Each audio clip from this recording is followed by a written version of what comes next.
He looked at her, then laughed. Not a nervous laugh, but one that filled the small church office. She froze, confused, humiliated. Minutes later, he was dead. His body was found slumped beside his desk, eyes open, hand still gripping a Bible. There were no signs of struggle, no broken locks, no fingerprints, just that unsettling smile still etched on his face.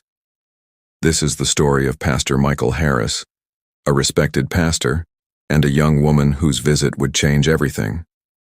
Outside Columbus, Ohio, sits a small community where life moves slow, and Sundays still belong to the church.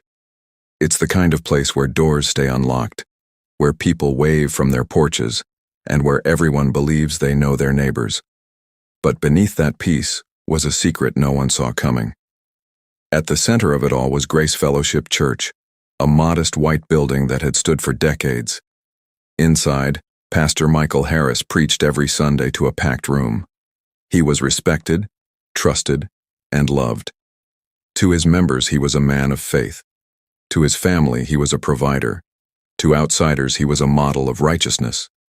But to himself, he carried something darker. In the months before his death, people noticed changes. His sermons became shorter. His voice lost the warmth it once had.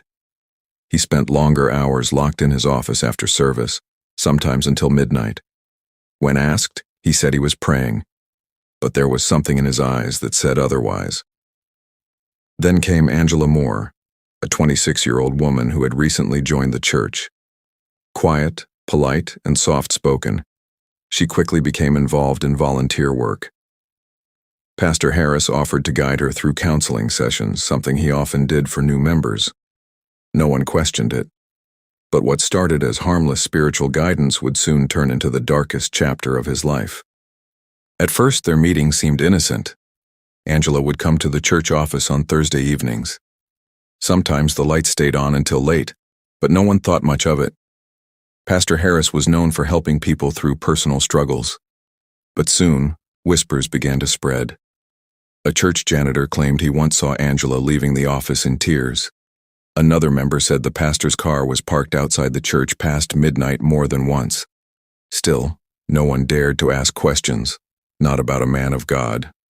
Angela's behavior began to change too.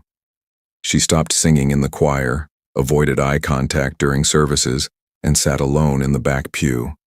Some said she looked lost, others said she looked afraid. Meanwhile, Pastor Harris's sermons took on a strange tone. He spoke more about guilt, temptation,